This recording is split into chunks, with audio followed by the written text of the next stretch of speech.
नमस्कार, राष्ट्रपोस्ट से मैं पवन केसवानी।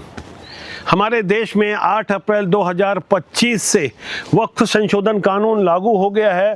संसद के दोनों सदनों में सहमति मिलने के बाद राष्ट्रपति के हस्ताक्षर से ये कानून लागू हो चुका है। बकायदा इसके लिए नोटिफिकेशन भी जारी हो चुका है। वो अलग बात है कि सुप्रीम कोर्ट में इसके विरुद्ध कई याचिकाएं लंबित है, कुछ राजनीतिक दलों की तो कुछ मजहबी लोगों की। यहाँ हम गहराई से समझेंगे कि खासकर छत्तीसगढ़ जैसे इलाके में जहाँ अवैध रूप से सरकारी जमीनों पर मस्जिदें बनाई गई थी या कई जगह ऐसी सरकारी जमीनों को घेर कर वक्फ बोर्ड को देने की साजिशें रची गई थी, उस पर हमने पहले भी कई वीडियो बनाए हैं।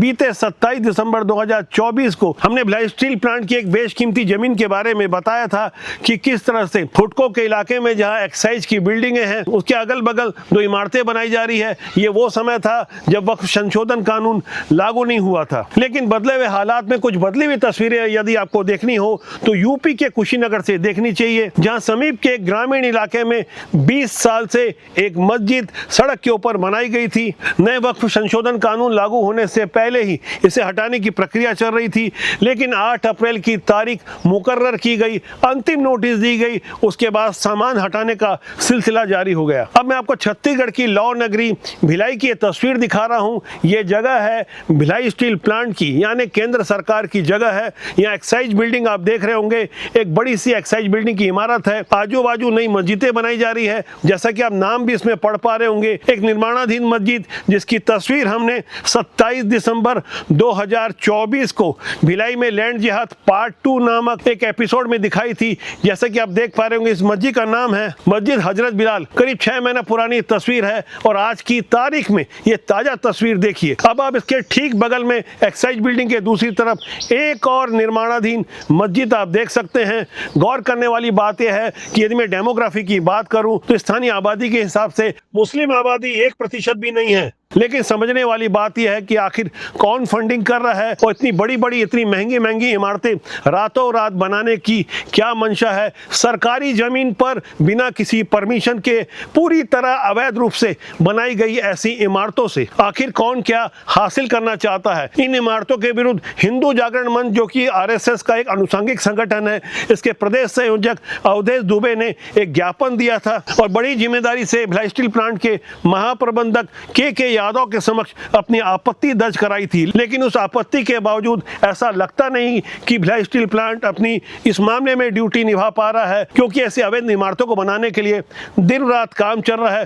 पूरी तरह से ऐसी अवैध इमारत अब बनकर तैयार है। ये 32 बंगला के पास में एक्साइज टैक्स ऑफिस जो है उसके दोनों बगल में बड़ी मस्जिदें बन गई। ये विधर्मियों का चर्च हो या मस्जिद हो निर्माण, जहाँ पर 2% से कम आबादी है वहाँ पर बनाने का नहीं है। वहाँ पर जहाँ पर जिस क्षेत्र में मस्जिद है वहाँ पर जाने का है। पर कुछ दिन से ये ज़मीन लैंड जिहाद के अंतर्गत जो चल रहा है, किसी न किसी का संरक्षण मिलता है। ज़मीन के जो जिम्मेदार लोग हैं वो लापरवाह हैं या डर के मारे, भय के मारे जो है ये कार्रवाई नहीं करते हैं। स्थिति ये हो गई है कि संगठन ने माननीय मुख्यमंत्री जी को इस पर सख्त कार्रवाई करने के लिए हम 6 लोगों ने जाकर के ज्ञापन भी दिया था। और अब तो ये है कि जो भिलाई स्टील प्लांट के क्वार्टर खाली हैं उसमें भी किसी न किसी प्रकार का हरा झंडा लगा करके और उसको मदरसा का स्वरूप देना, उस वहाँ पर ताबूत बना देना और सेक्टर 6 की जो विशाल मस्जिद जो एक इनका था, उस विशाल मस्जिद के बगल में खाली पड़ी ज़मीन पर चारों कोने पर इन्होंने जो है झंडा गाड़ दिया और एक चबूतरा बना देते हैं। इससे इनका एक अधिकार हो गया। ऐसे वक्त की ज़मीन इस नाते जो है ये एक उस दिशा में ले जाने का प्रयत्न करते हैं जिसे कि कह सकें कि हमारा कब्जा था, पर ये एक षड्यंत्र है।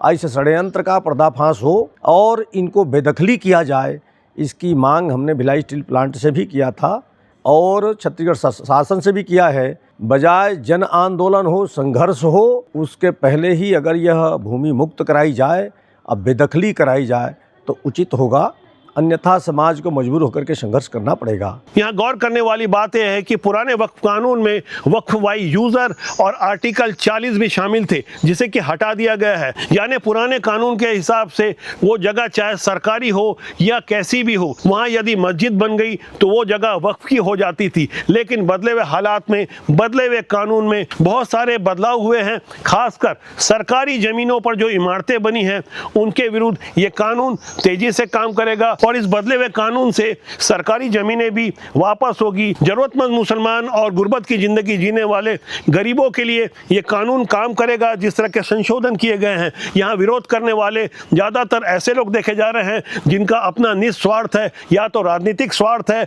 या उनका जमीनों पर कब्जा है, या तो वक्फ की जमीनों को उन्होंने सौदा किया है। ढेर सारी ताकतें ऐसी हैं जो भारत की संसद से बने हुए कानून को नहीं मानती। आप सोचिए, ऐसे लोग जो संविधान की दुहाई देते हैं लेकिन संविधान को नहीं मानने की बात कर रहे हैं, अब सड़कों पर उतरकर आंदोलन की बात कर रहे हैं। ऐसे लोग एक्सपोज हो चुके हैं। 2020 में भी जब शाहीन बाग हुआ था, तब भी भारत के संसद से बने हुए कानून को नहीं मानने की बात कर रहे थे। ऐसे लोग संविधान की बात करते हुए हाथ में तिरंगा लेकर देश को धोखा देने की कोशिश कर रहे थे। लेकिन ऐसे नकली आंदोलन का नतीजा क्या हुआ, देश ने भी देखा।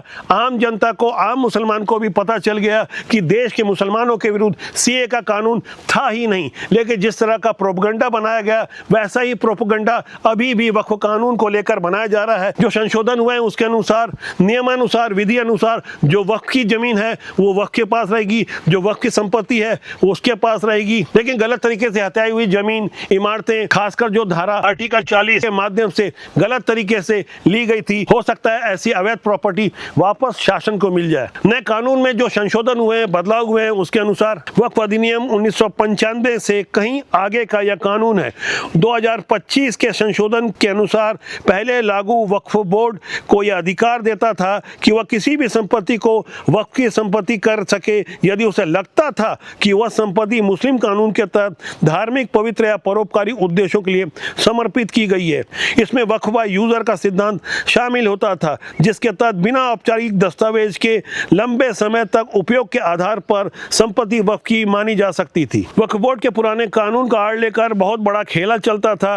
गौर करने वाली बात यह है कि ताजमहल को लेकर भी ऐसा ही विवाद निर्मित किया गया था। ये विवाद न्यायालय में गया तो सुप्रीम कोर्ट से वक्फ बोर्ड को मुंह की खानी पड़ी। गौर करने वाली बात यह है कि इस विवाद में मुगल बादशाह द्वारा बनाए गए ताजमहल को लेकर उत्तर प्रदेश सुन्नी वक्फ बोर्ड ने 2005 में ताजमहल को वक्फ की संपत्ति घोषित कर दिया था। जो अपनी ओर से मिली हुई शक्तियां थी उसका दुरुपयोग किया गया। इसके बाद सुप्रीम कोर्ट ने उत्तर प्रदेश सुन्नी वक्फ बोर्ड से पूछा कि अगर शाहजहां ने इस ताजमहल को वक्फ किया था तो वो वक्फ की डीड दिखाइए, लेकिन वक्फ बोर्ड के पास तो कोई कागजात थे नहीं। तो ऐसे में सुप्रीम कोर्ट ने मामला खारिज कर दिया। वक्फ बोर्ड के नए संशोधित कानून का सबसे ज्यादा असर उत्तर प्रदेश में देखने को मिल रहा है। कुशीनगर की तरह संभल में भी मस्जिद को भी हटाया जा रहा है, ढेर सारी इमारतें हटाई जा रही है। पूरे देश में जब ये कानून लागू होगा तो दावा किया जा रहा है कि कहीं कहीं 90% तक जगह कब्जे में है। ये जगह खाली होगी, वो जगह सरकारी भी है और गैर सरकारी भी है। आम लोगों को राहत मिलेगी, आम गरीबों को राहत मिलेगी। लेकिन जैसा कि होता है, हमेशा नेगेटिव प्रचार को ज्यादा कवरेज मिलती है। लोग सड़कों में उतरकर आंदोलन करेंगे, जैसे सीए कानून के दौरान किया गया था। और अब संशोधित वक्फ कानून को लेकर भी र्यूमर या अफवाह फैलाई जा रही है। इसका अनुभव कोई और नहीं, मैंने स्वयं देखा है कि किस तरह से 9 सितंबर 2024 को भिलाई के मोरटाकी के सामने सैलानी वाले बाबा की मजार के आसपास के भाग को कोर्ट के आदेश पर हटाया गया। और उसके बाद जब हमने लैंड जिहाद को लेकर खबरें बनाई और दिखाया कि खासकर भिलाई के फरीदनगर में गरीब बच्चों के स्कूल में कब्जा कर लिया गया, ईदगाह बना लिया गया, और तो और करीब 2-2.5 साल पहले ही यहाँ रातों रात एक मुस्लिम कॉम्प्लेक्स बना दिया गया है। ग्राउंड जीरो पर जाकर हमने उस खबर को किया तो हमारे विरुद्ध भी एक प्रोपगेंडा चलाया गया। बकायदा भिलाई के छावनी थाने के बाहर हमारे मुर्दाबाद के अलावा हमें मार देने के नारे लगाए गए। कुल मिलाकर सच के लिए, आम गरीबों के लिए, कानून के हित में जब हमने बात की तो हमारी आवाज को भी दबाने की कोशिश की। हो सकता है इस खबर का भी विरोध होगा, लेकिन सच के साथ पूरी ईमानदारी से, निष्पक्षता से आम जनता के हित में हम बने रहेंगे। न हम झुकेंगे, न हम डरेंगे। साफ तौर पर एक सबसे बड़ा प्रश्न यही है कि आखिर हुडको की एक्साइज बिल्डिंग के आजू बाजू जो आपको इमारतें दिख रही हैं, जिसे मस्जिद का नाम दिया गया है, क्या हक है किसी को कि सरकारी जमीन पर इस तरह से रातों रातों रात लाखों करोड़ों रुपए खर्चा कर अज्ञात सोर्सेस से ये इमारत खड़ी की जाए, वैसे एक अकेला उदाहरण नहीं है। हमारी कोशिशें जारी है, सच के साथ हमेशा हम बने रहेंगे। हमारा मानना है कि मजबूत इच्छा शक्ति के साथ देश और समाज का भला किया जा सकता है, क्योंकि राजनीति बुरी नहीं होती, उसमें काम करने लोग अच्छे या बुरे होते हैं। इसलिए अच्छे लोग राजनीति में आना चाहिए, जिससे देश और समाज का भला हो। तो आज के लिए इतना ही मेरा आपसे आग्रह है, चैनल को देखें, लाइक करें, शेयर करें, सब्सक्राइब करें। बहुत जल्दी मेरी आपसे फिर मुलाकात होने वाली है। नमस्कार।